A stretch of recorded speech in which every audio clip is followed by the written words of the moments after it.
You know what most guys expect after a period of no contact? They expect you to come back needing something. They think you're going to reach out because you've been sitting there in your feelings, wondering what happened, feeling lost, hoping for closure, craving reassurance. That's what most men are prepared for. That's the narrative they've built in their heads. She'll reach out eventually. She'll ask me why I disappeared. She'll want to know if I ever cared. She'll need answers. And you know what? That expectation is their comfort zone. That gives them control. Because if you come back needing something from them, it confirms the story they've already told themselves, that they still hold the power, that they're still in control of the emotional dynamic. But the move he won't expect is you coming back with nothing to ask for, no begging, no explaining, no emotional deep dive, just stillness, clarity, peace. When you've done no contact right, not as a tactic, not as a game, but as a true healing process, you come out the other side with a kind of emotional self-sufficiency that's incredibly powerful because you no longer need him to explain anything. You're not looking for a justification. You've already sat with the discomfort. You've already asked yourself the hard questions. You've already done the work that people normally expect someone else to do for them. And when you show up like that, when you reach out, not with open wounds, but with calm confidence, that is a moment he will never see coming. It's confusing in the best way. He won't know where to place you because the version of you that he thought he left behind no longer exists. That version would have chased. That version would have demanded a conversation. That version would have handed him the emotional upper hand. But the woman who shows up after no contact, the one who doesn't come with emotional debt, that woman is someone he has to recalibrate around. He doesn't know how to predict her moves anymore. And that unpredictability, that's where your power lies. You see, most people, not just men, but people in general, rely on patterns. They find comfort in knowing how someone will react. If they ghost, they expect anger. If they pull away, they expect pursuit. If they hurt you, they expect you to either lash out or come back needing resolution. So when you break that pattern, when you return not to reignite the fire, but simply to acknowledge the experience and move forward, it sends a very different message. It says, I've already processed this. I'm already whole. Imagine getting a message that doesn't say, why did you leave? Or did you ever care about me? But something more like, hey, I just wanted to say, I hope you're doing well. I've learned a lot over the last few months, and I genuinely wish you the best. Now, that doesn't mean you're trying to get back together. It doesn't mean you're pretending nothing happened. It simply means you've reached a level of peace that's rare. And because it's rare, it's memorable. And the irony is, when you no longer need closure, that's when people are most tempted to give it to you. When you don't go digging for answers, that's when they start to feel the silence more than they ever did before. Your absence starts to speak. Your stillness starts to echo. Your strength, without a single word, becomes the loudest message of all. It's the opposite of what he prepared for. And when that happens, something powerful shifts. Not just in how he sees you, but in how you see yourself. You start to realize that closure was never in his hands to begin with, that you were never waiting for him. You were just waiting to remember your worth. That's what the no contact period gave you, that space, that clarity, that reset. So now when you show up, you're not there to rehash the pain. You're not fishing for a second chance. You're not hoping to convince him of anything. You're just showing up in your truth, peaceful, calm, whole. And that version of you is magnetic because it's not chasing, it's not striving, it's not emotionally indebted to him. It's simply present, centered, and powerful. That's the energy he won't be ready for. Because the truth is, most people don't expect you to outgrow the version of yourself they mistreated. They think they've seen the full range of your emotional palette. They think they know how you'll react. But when you evolve, not out of spite, not out of ego, but out of genuine growth, it breaks the mold. It forces a new dynamic, one that he can't control, one he didn't plan for, and that, the move he never saw coming. Let me tell you something most people don't realize after no contact. If you're going to reach out, or if you're even thinking about allowing someone back into your life, you have to understand this. The version of you that walks back into that dynamic cannot be the same version he walked away from. Here's the thing. Most guys assume that if they wait long enough, if they give you space, you'll eventually come back. the same. He thinks you'll come back still wondering what went wrong, still needing answers, still hoping that maybe this time he'll get it. But if you want to truly shift the dynamic, if you want to do the one thing he won't expect, you have to become someone he has to earn. He expects you to be passive. He expects the same emotional pattern. He expects that you'll be waiting at the door, even if it's disguised behind a casual message. But that's not who you are anymore. You've taken space. You've done the work. You've gone through the ache of detachment, and you've come out the other side. Now is the moment where you reintroduce yourself, but not with words, with energy, with a calm certainty that says, I'm not here to pick up the broken pieces. I'm here because I've already rebuilt myself. It's not about proving anything to him. It's not about showing him you're better off without him. That still makes him the center of the story. This is about showing up from a place where he no longer gets the privilege of the old version of you, the one who tolerated the bare minimum, the one who confused attention with affection, the one who made excuses for inconsistency. This time, you're showing up as the version of you who knows her value, not in theory, but in practice. The you who no longer entertains half effort, the you who has boundaries, not walls, and standards that reflect a life of self-respect. And here's what's powerful. You don't need to say a word about it. You don't need to post cryptic quotes or tell him you've changed. He'll feel it. He'll feel it in how you speak, in what you don't say, in how little you try to impress him. He'll feel it when you don't rush to fill silences, when you don't cling to the moment, when you don't try to steer the conversation back to what we had. Because the you he's talking to now isn't trying to win him back. She's simply living her truth, and that truth is magnetic. When he realizes that he's no longer the emotional priority in your life, when he sees that your happiness isn't dependent on his validation, something shifts. He starts to realize, wait a minute, I used to have access to this. I used to be the one she shared her heart with. And now she's just here, calm, collected, and completely untethered to my approval. That's the moment the dynamic flips. That's the move he didn't expect. He didn't expect you to come back without the emotional neediness. He didn't expect to feel like he had to step up. He didn't expect that he'd have to work for your attention again. But that's the difference between someone who's just taking space and someone who's evolving during that space. It's tempting to use no contact as a tactic, as a strategy to get someone back, but when no contact becomes a period of growth, real internal growth, you no longer want what you used to want, at least not in the same way. You don't crave the old version of the relationship. You're not just hoping he'll say all the right things. You're watching actions. You're reading energy. You're tuned into how you feel around him. Does this still align with who I'm becoming? And if it doesn't, you're willing to walk. That's the ultimate shift. When you show up and you're willing to walk away, not because you're angry, not because you're playing a game, but because peace has become your baseline, that's when he knows you're different. And I promise you that difference is undeniable. So the move he won't expect, it's not about saying the right thing. It's not even about reaching out or waiting for him to reach out. It's about who you are when the moment comes. When you finally speak again, whether it's a text, a call, or seeing each other face to face, he's expecting the old you, the one who made space for him even when he wasn't showing up fully, the one who tried to smooth things over, the one who deep down just wanted him back. But that woman is gone. Now he's faced with someone who's clear, grounded, emotionally intelligent, and completely unattached to the outcome. Someone who isn't here to convince or chase or negotiate her worth. Someone who makes him realize, if I want to be in her world again, I have to earn my place. And trust me, he won't expect that. He might expect you to come back cold, bitter, defensive, maybe even a little needy. That's the image he has in his mind, because for most people, that's the pattern. After a period of silence, the typical move is to return with emotional baggage. Maybe there's anger still simmering or a hidden hope of rekindling things. Either way, he's expecting something reactive, something that validates the idea that he still has emotional control. But when you come back with peace, when you show up calm, grounded, and radiating self-respect, that's when you completely disarm him. He doesn't expect it because he knows what he left. He remembers the version of you who was trying to make it work even when it hurt.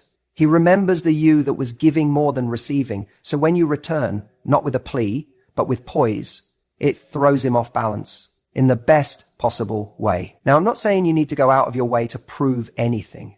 That's the key. You don't prove, you simply are. You let your energy speak before your words do. The moment you message or bump into him or share something online that reflects your current life, the goal isn't to make him jealous. It's to subtly show, I'm good. I didn't just survive, I evolved. And here's the thing, positivity doesn't mean you fake a smile. It doesn't mean you pretend everything was okay. It means you've genuinely taken the time to heal and you've found your peace, not in his absence, but in your own presence. That's rare. Most people use time and distance to ruminate, to replay old memories, to wonder what could have been. But when you use no contact as an actual growth period, not a waiting room, that's when you come back different. Now picture this. He hears from you or sees you out somewhere, and instead of drama or emotional overflow, he gets warmth, grace. You're genuinely happy to see him, not in a take me back kind of way, but in a I wish you well kind of way. That kills the ego, because the ego was prepared for chaos. It was bracing itself to be begged, to be blamed, or to be worshipped. Instead, you offered peace. You offered a mirror that reflects back maturity. And that mirror says, this is who I am now, whether you're in my life or not. What's most powerful in that moment isn't what you say, it's what you don't say. You don't ask, why did you treat me like that? You don't bring up the late night texts he ignored. You don't relive the final argument. Why? Because that version of you, the one who needed those answers, she no longer runs the show. The woman who's standing here now doesn't need closure because she became the closure. And this doesn't mean you're pretending it didn't hurt. It just means you've stopped letting the hurt define your worth. That's what he doesn't expect. That the same woman he thought would spiral without him has built a life she actually enjoys, maybe even more than she did when he was in it.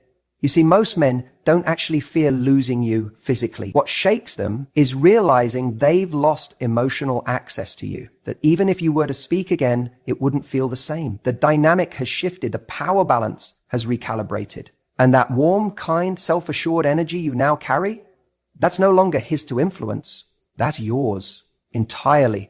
This is where the magic happens, when he sees you in this light, glowing but not for him, smiling but not because of him, thriving but with no trace of resentment. He has to sit with the version of you he never got to appreciate. And he realizes that the door he once casually closed now feels a lot heavier to reopen. Because now, it's not just about whether you'd say yes again, it's about whether he's even earned the right to try. That's how you make the move he won't expect. Not by trying to be someone else, but by finally being yourself, the self that wasn't fully expressed when you were bending to fit into the relationship. Now, you stand tall in your own frame. You don't need revenge. You don't need attention. You just need to show up in your peace and let that speak volumes. Sometimes the most unexpected move is silence dressed as confidence. Don't bring up the past. Let him sit in it. It's such a simple idea, but it's powerful. Because here's the thing, when we come out of no contact, there's often this intense urge to unpack everything, to say, let me tell you how much you hurt me, or here's everything I've been thinking about these past few months. And on the surface, that feels like closure. It feels like honesty, but in reality, it's often just another way to reconnect through pain. And that is not the connection you want. See, what he expects, what so many people expect, is that when someone breaks silence, they're coming with an emotional invoice. They're coming to say, hey, here's what you owe me. Here's what you need to answer for. And when you do that, as valid as those feelings might be, you end up anchoring yourself to the version of you that still needs something from him. That version is rooted in the past. And if you bring that version back into the conversation, he gets to sit comfortably in the role he used to play. You're back in a dynamic he already knows how to navigate. One where you're emotional and he's distant. One where you're explaining and he's just listening. Or worse, not listening at all. But imagine this instead. You return after time apart and you say nothing about the past. You don't rehash the breakup. You don't list the ways he let you down. You don't bring up the promises that were broken or the ways he failed to show up. You simply arrive in the present moment, grounded, self-assured, and forward-focused. That silence, that absence of complaint or confrontation, that is what throws him off, because now he is the one sitting with the past. He is left wondering, why isn't she bringing it up? Does she not care anymore? Has she moved on?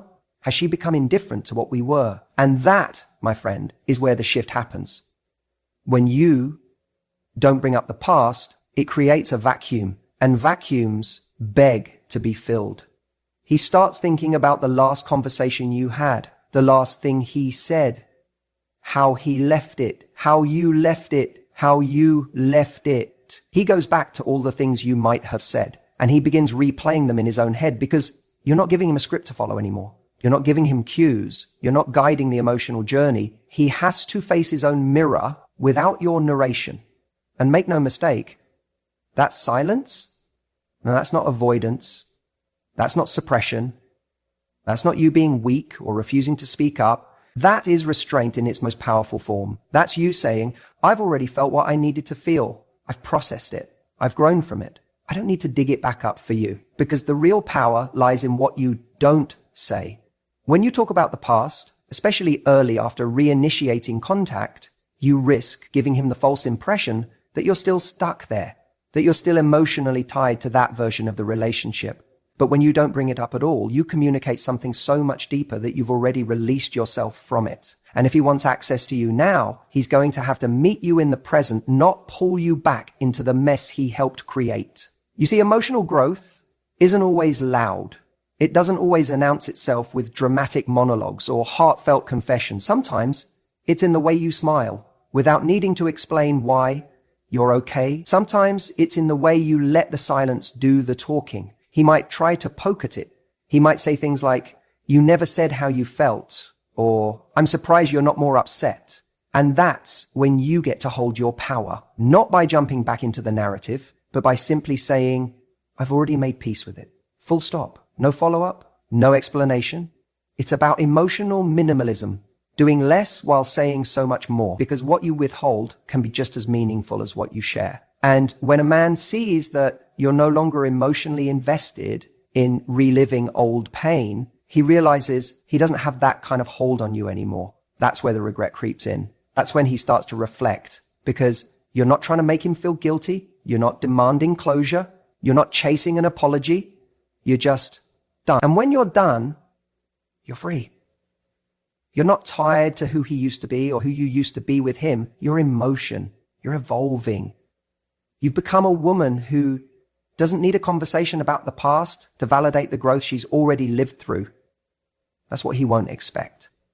He won't expect the stillness, the calm, the lack of emotional volatility. He won't expect to meet a version of you who doesn't need to win because she's already won within herself. He won't expect you to let him sit in the discomfort of his own reflection while you move forward unbothered and unattached. So don't bring up the past. Let him feel its weight. Let him carry what he gave you to carry. And while he's doing that, you walk forward in peace. That's the real move. You don't need to give a whole monologue about how much you've changed. You don't have to send a long message spelling out how you've healed, evolved, or stepped into a new version of yourself. That's the trap most people fall into, thinking that transformation needs to be announced. It doesn't. In fact, the most powerful changes you'll ever go through are the ones that don't need to be spoken. They're just felt. When someone re-enters your life, especially someone who's used to having a certain level of control over you emotionally, they're not expecting you to show up calm. They're not expecting centered. They're definitely not expecting lightness.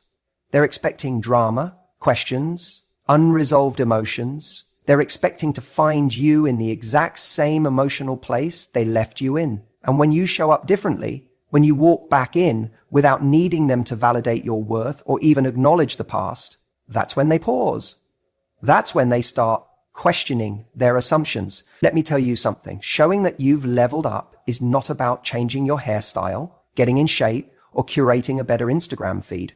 That's surface level. That's the version of transformation that people sell you because it's easy to package. But true change, the kind that's magnetic, comes from something much deeper. It's in your energy.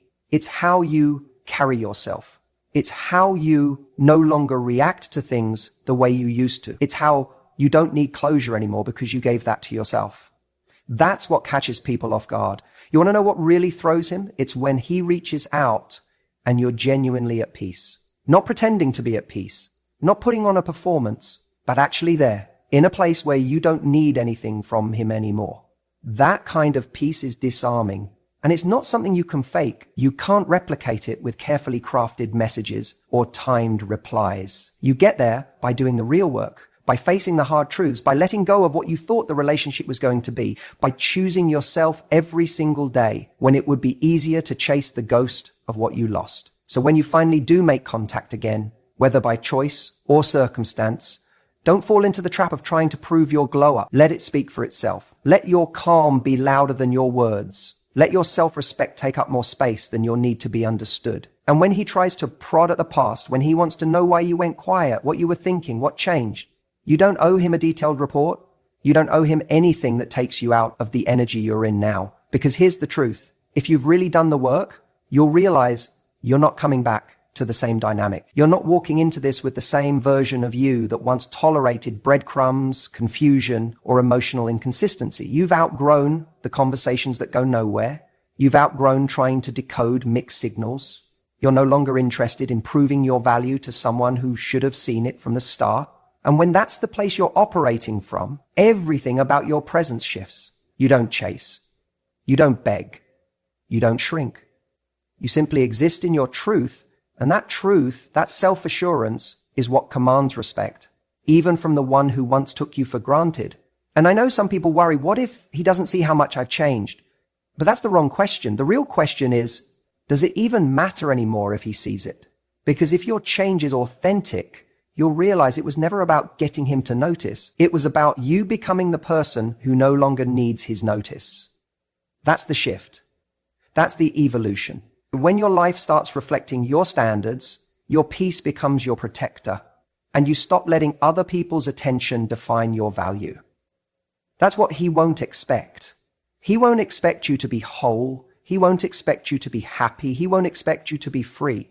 And the most unexpected move of all is showing him that your world didn't pause without him in it. That's when everything changes. The most unexpected move you can make after no contact is not running back with your heart in your hands, hoping for something to be different. It's not about throwing the doors wide open and waiting with bated breath for them to walk back in and finally say all the things you've longed to hear. No, the real curveball, the thing that throws someone completely off their game, is when you leave the door just slightly ajar, not flung open like a desperate invitation. Because here's the truth, when someone loses you, when they feel the cold space where your warmth used to be, they expect that if they knock, you'll come running. They expect access. They think she's just one message away. They believe the moment they miss you,